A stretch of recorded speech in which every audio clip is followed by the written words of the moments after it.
नमस्कार दोस्तों, क्रिएटिव किरण YouTube channel में आप सभी का स्वागत है। आज हम उषा प्रेमवदा जी की कहानी वापसी की चर्चा करने वाले हैं। वापसी कहानी 1960 में उषा प्रेमवदा जी ने लिखी है। उषा प्रेमवदा का जन्म 1930 में हुआ। नई कहानी आंदोलन से ये जुड़ी हुई है। नई कहानी आंदोलन में कई कहानी लेखिकाओं का भी महत्वपूर्ण योगदान रहा है। उषा प्रेमवदा के साथ कृष्णा सोबती और मन्नू भंडारी का नाम भी विशेष रूप से उल्लेखनीय है। उषा प्रेमवदा का जन्म कानपुर में हुआ है। आपने अंग्रेजी में एमए और पीएचडी की उपाधि प्राप्त की। दिल्ली के लेडी श्री राम कॉलेज और इलाहाबाद विश्वविद्यालय में अध्यापन भी किया। फुलब्राइट छात्रवृत्ति मिलने पर उषा प्रेमवदा अमेरिका चली गई, जहां उन्होंने पोस्ट डॉक्टरेट की पढ़ाई की और बाद में वहीं अध्यापन का कार्य किया। उषा प्रेमवदा ने कहानी के अलावा कई उपन्यास भी लिखे हैं, जिनमें 55 खंबे, लाल दीवारें, बनवास और रुकोगी नहीं राधिका विशेष रूप से उल्लेखनीय है। इनके कई कहानी संग्रह भी प्रकाशित हुए हैं। उषा प्रेमवदा का अधिकतर लेखन शहरी मध्यमवर्गीय जीवन से जुड़ा हुआ है। विशेष रूप से मध्यमवर्गीय परिवारों में संबंधों में आने वाले तनाव और संघर्ष को अत्यंत संवेदनशील ढंग से पेश करने में उनको महारत हासिल रही है। वापसी एक सेवानिवृत्त रेलवे कर्मचारी गजाधर बाबू की कहानी है। कहानी में इस बात का उल्लेख नहीं है कि गजाधर बाबू रेलवे में किस पद पर थे और किस तरह का काम करते थे, लेकिन कहानी में बताया गया है कि उनकी पोस्टिंग आमतौर पर छोटे स्टेशनों पर होती थी। इससे ऐसा प्रतीत होता है कि वे स्टेशन मास्टर पद पर कार्य करते होंगे। स्टेशन मास्टर का पद ऐसा है जिसमें रेलवे का कर्मचारी को छोटे छोटे स्टेशनों पर ड्यूटी देनी होती है। गजाधर बाबू रेल विभाग में 35 साल तक नौकरी करने के बाद अपने घर लौट रहे थे। उनकी नौकरी इस तरह की है कि उन्हें रेलवे के छोटे छोटे स्टेशनों पर रहना पड़ता है।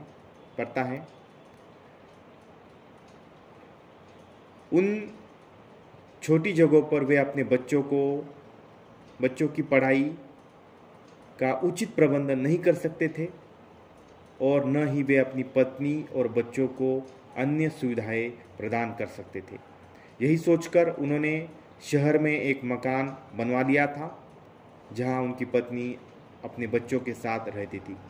गजाधर बाबू के कुल 4 बच्चे थे, 2 बेटे 2 बेटियां।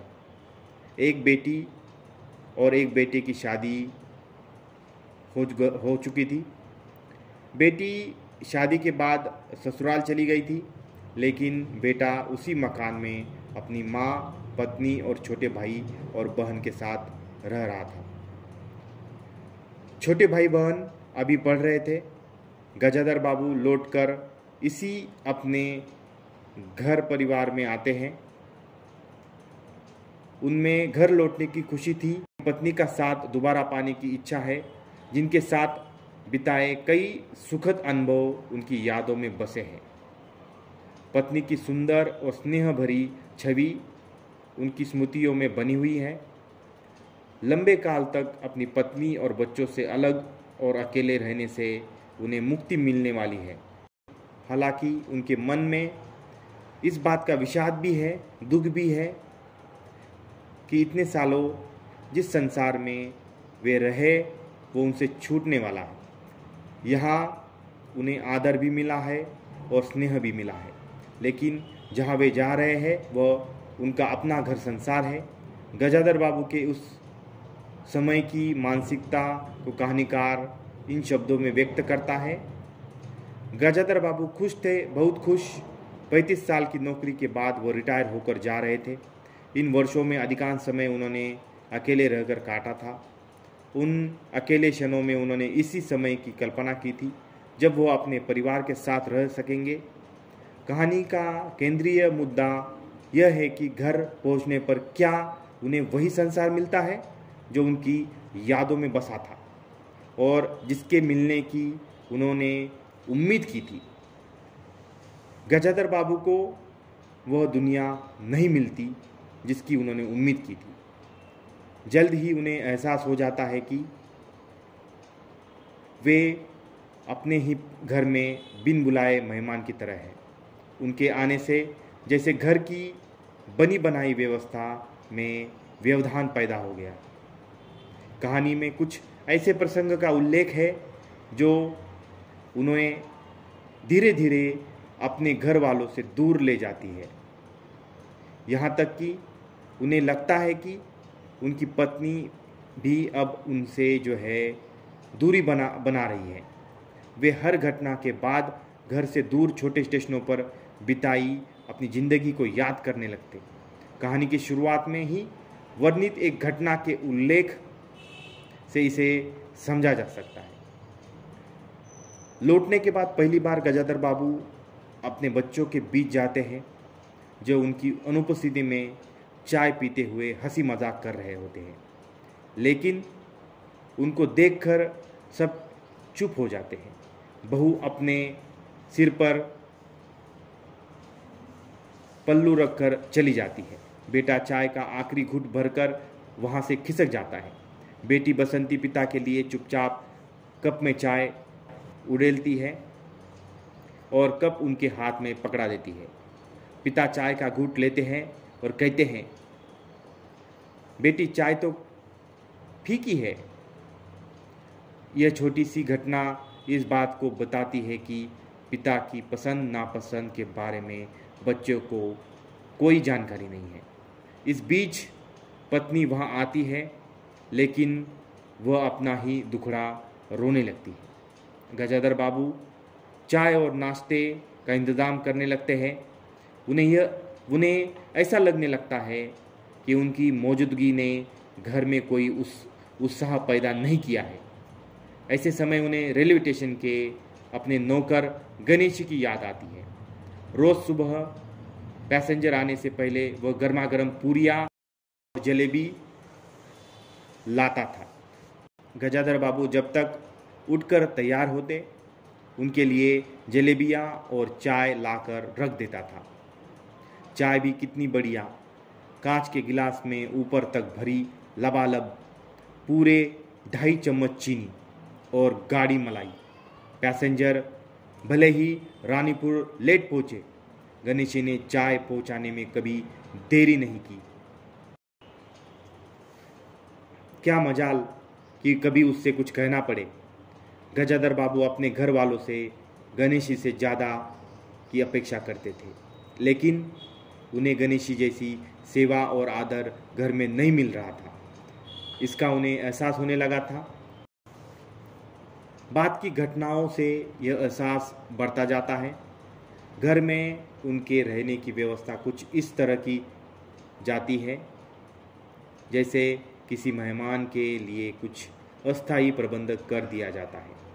पत्नी बच्चों के बारे में बहुत सी शिकायतें करती है, लेकिन जब उन शिकायतों पर वे बच्चों को कुछ कहते हैं तो न बच्चों को अच्छा लगता है और न ही उनकी पत्नी को।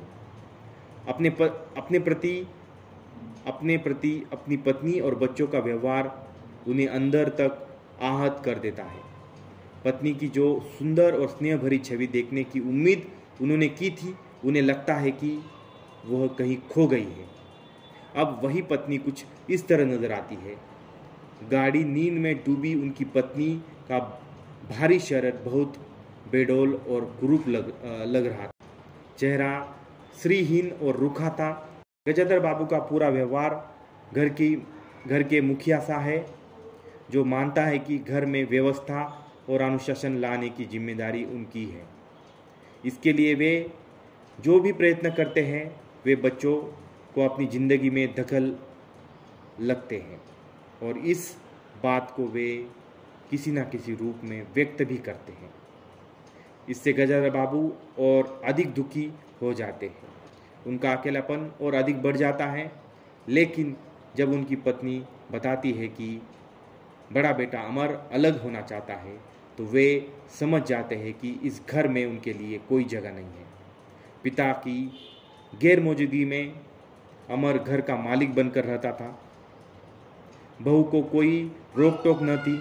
अमर के दोस्तों का प्रायतः यही अड्डा जमा रहता था और अंदर से नाश्ता चाय तैयार होकर जाता रहता था। बसंती को भी वही अच्छा लगता था। स्पष्ट ही गजाधर बाबू ने जाने अनजाने घर के अन्य सदस्यों की स्वतंत्रता छीन ली थी। यहाँ यह प्रश्न जरूर उठता है कि जिस घर परिवार में उनकी पत्नी ने अपने को एडजस्ट कर लिया था, लेकिन गजाधर बाबू क्यों नहीं कर सके? क्यों वे यह सोचते थे कि घर के सभी लोग उनकी इच्छा के अनुरूप अपने को ढाले? क्यों वे ये चाहते थे कि घर के सभी लोग उनकी इच्छा के अनुरूप अपने को ढाले, न कि वे खुद उनके अनुकूल अपने को ढाल ले? इस लचीलेपन के न होने के कारण गजाधर बाबू को अकेले ही दोबारा उसी छोटी जगह जाने का फैसला करना पड़ता है जहाँ से वे सेवानिवृत्त हुए थे। यहाँ तक कि उनकी पत्नी भी साथ जाने के लिए तैयार नहीं है। वापसी कहानी छोटे प्रसंगों से निर्मित हुई है।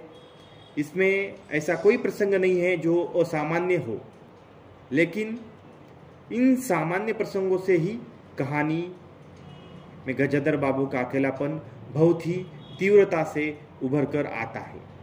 कहानी गजाधर बाबू के नज़रिए से लिखी गई है, इसलिए शेष पात्रों का पक्ष उन्हीं के नज़रिए से सामने आता है और वे सभी किसी न किसी रूप में गजाधर बाबू को घर छोड़ने के लिए मजबूर करते नजर आते हैं।